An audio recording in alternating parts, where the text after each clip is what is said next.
Everyone's waiting for those details because the announcement was made yesterday of a massive package, 20 lakh crore rupees. But what are the details and what are the expectations?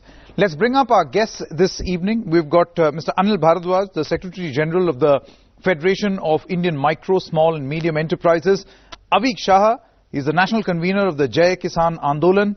Mr. Nasir Salim is going to join us in just a short moment. He's a managing partner of Flexi Capital, and Dr. dkaggarwal, president of the PhD Chamber of Commerce and Industry. Thank you so much, gentlemen, for joining us. We'll begin with you, Mr. Bharadwaj.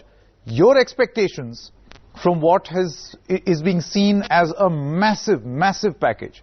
I mean, 20 lakh crores is a huge sum to pledge. It is a massive package indeed, and besides the amount of package, I think the intention that Prime Minister has shown by giving indications that how the package would look like, and especially his mentioning of reforms, particularly the factor market reforms of land and labor, are also equally important.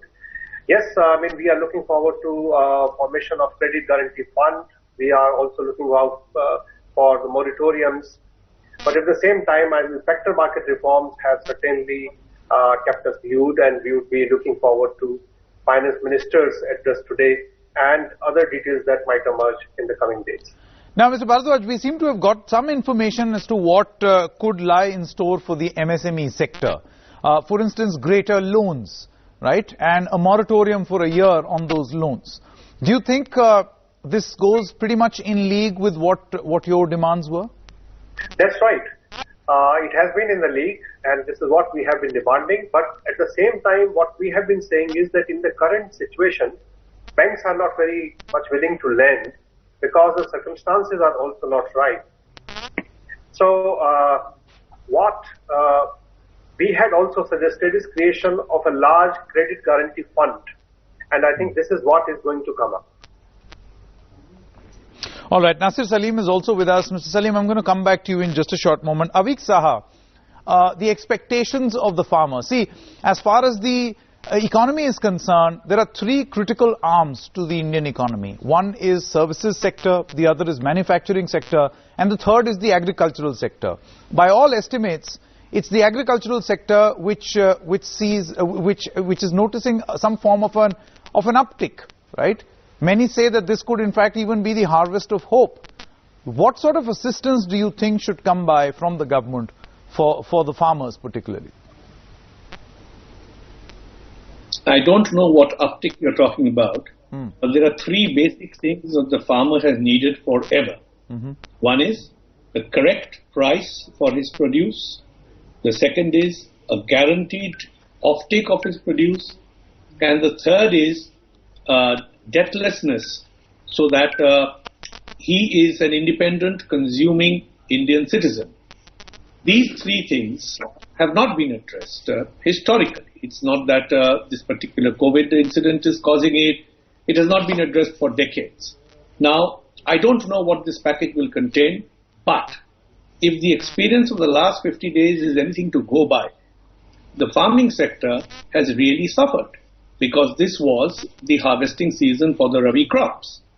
With a lockdown, the unimaginable amount of food grains, vegetables, fruits, milk, perishables have been destroyed.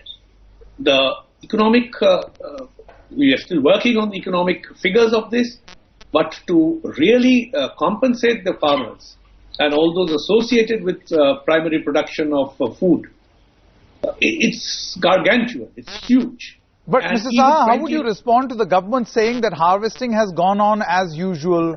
If you listen to the response of the government, they seem to say that the sector least affected because of this lockdown is the agricultural sector. I'm sorry, but the government does not have connect with ground realities.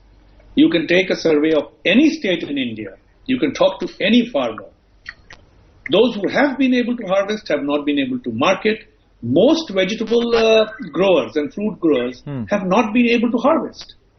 If all the workers, the migrant workers, are wanting to go back, who's going to harvest it? Is harvesting a magic process? If you are supposed to be locked down and if you are supposed to stay at home, how will you go and operate on the fields? There were delayed relaxations, but believe me, those relaxations were only on paper. It couldn't operate. I mean, I know farmers in my state of West Bengal who had their fields, who watched their fields, their crops just rot because they didn't have the transport connectivity to take it to the market. Those who could, the market was closed or half open. So this was a huge logjam, and I don't know what uptick and I don't know what grades the farmers have had. Okay. Dr. Aggarwal, as a representative of the PhD Chamber of Commerce and Industry of the President, have you suggested anything to the government? What relief should come by in terms of a package from the government for your sector? Yes, we had made number of suggestions, and some of the suggestions were like, one of the biggest problem which the MSME sector would be facing would be of liquidity. So the banks would give the loan to MSME sector only when they get some kind of guarantee from the government. So maybe we are expecting around 3 lakh crore to be earmarked for providing that guarantee to banks, so that the banks would be giving loan to MSME sector. That is one. Secondly, the salaries, because we had done a survey of around 2,500 companies throughout the country, and the survey list 3 main things which are the main issues which MSME sector would be facing. And you would be surprised to know one of the biggest challenge was the profitability. That is going to be a bigger challenge for them. And why this profitability challenge coming? Because they have to pay salaries, they have to pay interest for this lockdown period. So one of our demand was that for this lockdown period, either the government reimburses the salary, or also they reimburse, they do waive the charges, interest charges. They make the payment of charges, interest charges to either to the bank or to the MSME. So I think these are the 2 costs which one has to bear even for the lockdown period, which is going to affect his profitability. The other challenge was this working capital, which I said that unless until the government earmarks maybe 3 lakh crore, maybe 5 lakh crore for a dedicated this credit guarantee fund, I think that would be one of the biggest thing which this budget, this stimulus package would contain. And a few more things like the moratorium, because the moratorium was done for 3 months, and that too after that there was lockdown was extended by another 1 month. Now there is every indication that this moratorium period may continue for a year, and that the government also may propose to invest in many of these MSMEs, which means direct government investment in MSMEs. So a lot is in the offing at this moment. A lot has been proposed. Let's see what is going to be announced in about 45 minutes from now. Nasir Salim, very quickly, a lot is being said about the Indian response in the form of a relief package being modelled on the UK model or the United Kingdom model. Would you like to tell our viewers, if you're aware of what this UK model is, what have we adopted? Sure. So Sanket, actually, I think, as far as UK is concerned, they're sitting at about 5% of GDP. They've gone, as compared to India, I think India is currently at about 10% if you look at the figures today, which are expected to be announced.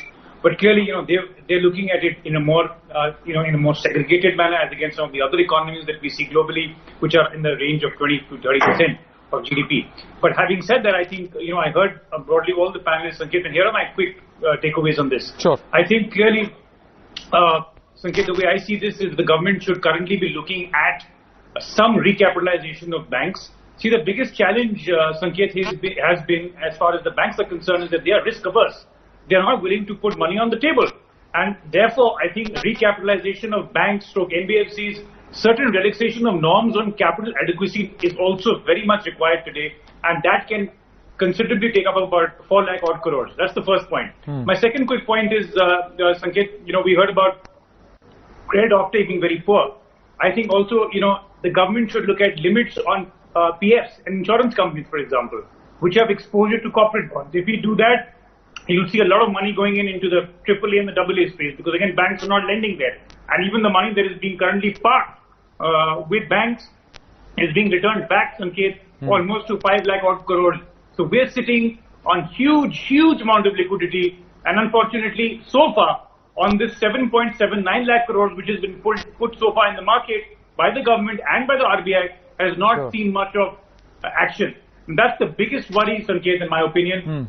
The third quick point is, I think, clearly expect about 4 lakh odd crores to support various schemes such as support to households, direct support via the Jan Dhan accounts, and some more for farmers. Direct expansion of the direct beneficiary transfers, I think, is also the need of the hour. And my last quick point is, something needs to be done immediately to providing more in terms of healthcare facilities. I mean, we've heard enough noise about the national infrastructure pipeline.